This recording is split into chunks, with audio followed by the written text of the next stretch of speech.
வணக்கம். நாம இப்போ பாக்கியலட்சுமி சீரியலில் என்னெல்லாம் சுவாரஸ்யமான விஷயங்கள் நடக்குதுன்னு பார்க்கலாம் வாங்க. நம்ம கோபிக்கும் ஈஸ்வரிக்கும் சரியான பனிஷ்மெண்ட் கிடைக்கணும் அப்படின்னு நீங்கள் நினச்சிங்கன்னா இந்த வீடியோக்கு ஒரு லைக் போடுங்க. என்னதான் ஈஸ்வரியை அம்மா மாதிரி நம்ம பாக்கிய பார்த்துருந்தாலும் நம்ம ஈஸ்வரி அப்படின்னு நினைக்கிறதில்ல. தான் பையனோட வாழ்க்கைக்கு முன்னாடி மற்றது எல்லாமே சும்மா அப்படிங்கிற நோக்கத்தோடு தான் எல்லா விஷயத்தையும் பண்ணிக்கிட்டு இருக்காங்க. அதே போல் தான் நம்ம கோபியுமே ஆரம்பத்தில் ரொம்ப மோசமாக இருந்த கோபி இடையில கொஞ்சம் திருந்தின மாதிரி திருந்தினார். ஆனால் பழைய குருடி கதவை திரடிங்கிற மாதிரி நம்ம இனியாவோட விஷயத்தில் திரும்பவும் பாக்கியாவுக்கு எதிராக எல்லாரையுமே திருப்பணும் அப்படிங்கிற முடிவோட நம்ம கோபி இப்போ களத்தில் இறங்கியிருக்காரு. ஆனால் அது எல்லாமே தப்பு அப்படின்னு புரிய வைக்கிற விதமாக நம்ம இனியா போலீஸ்க்கு கம்ப்ளைண்ட் பண்ண விஷயம் இவங்க யாருக்குமே தெரிய வரதில்ல. என்கேஜ்மெண்ட் வந்து ரொம்ப கிராண்டாக நடக்கிற மாதிரி எல்லா ஏற்பாடையும் வீட்டுக்குள்ளே பண்ணியிருக்காங்க நம்ம ஈஸ்வரி கோபி.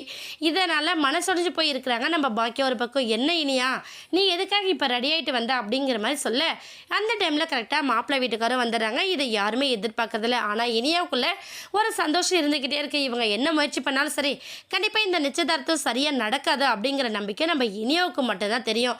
அதனால் என்கேஜ்மெண்ட்டுக்கான எல்லா ஏற்பாடும் பண்ண கரெக்டாக போலீஸ் வந்து நிற்கிறாங்க. போலீஸ் வந்ததை எதிர்பாராத நம்ம கோபி அதுக்கப்புறம் ஈஸ்வரி என்ன நினைக்கிறாங்கன்னா இது எல்லாத்துக்கும் காரணம் அந்த செல்வியாக தான் இருப்பா, செல்வி தான் கண்டிப்பாக போலீஸில் கம்ப்ளைண்ட் பண்ணியிருப்பா அப்படிங்கிற அளவுக்கு யோசிக்கிறாங்க. ஏன்னா ஆகாஷ் அடிப்பட்டதுனால செல்வி கம்ப்ளைண்ட் பண்ணியிருப்பா அப்படிங்கிற மாதிரி யோசிக்க நேராக போலீஸ் உள்ளே வந்தது என்ன பண்ணாங்கன்னா யார் இங்கே இனியா, இனியோட பாட்டி ஈஸ்வரி யார், கோபிநாத் யார் அப்படின்னு சொல்லி விசாரிக்க அவங்க ரெண்டு பேரையும் கேட்குறாங்க.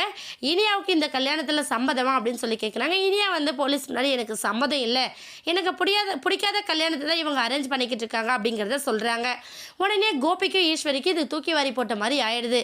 இவங்களுக்கு எவ்வளோ சொன்னாலும் புரியல அப்படிங்கிற மாதிரி நம்ம பாக்கியா ஒரு பக்கம் நிற்க போலீஸ் வந்து இங்கே பாருங்கம்மா இதுதான் உங்களுக்கு லாஸ்ட் வார்னிங், இன்னொரு தடவை இனியாவை ஃபோர்ஸ் பண்ணி யாருக்காச்சும் பிடிக்காத கல்யாணத்தை பண்ணி வைக்கணும்னு நீங்கள் நினச்சிங்கன்னா நீங்கள் ரெண்டு பேரும் ஜெயிலில் தான் இருப்பீங்க அப்படின்னு சொல்லிட்டு அவங்க குடும்பத்தில் நம்ம கோபிக்கிட்டே ஈஸ்வரிக்கிட்டே ஒரு பெரிய வார்னிங் கொடுக்குறாங்க.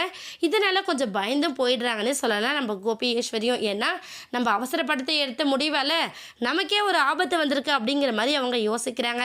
இனியா இதுக்கப்புறம் வழக்கம் போல் ரொம்ப சந்தோஷமாக அவங்களோட படிப்பை பயணிக்க போகிறாங்க. வெயிட் பண்ணி பார்க்கலாம். இந்த வீடியோ உங்களுக்கு பிடிச்சிருந்தா மறக்காமல் நம்ம சேனலை சப்ஸ்கிரைப் பண்ணுங்கள். தேங்க்யூ.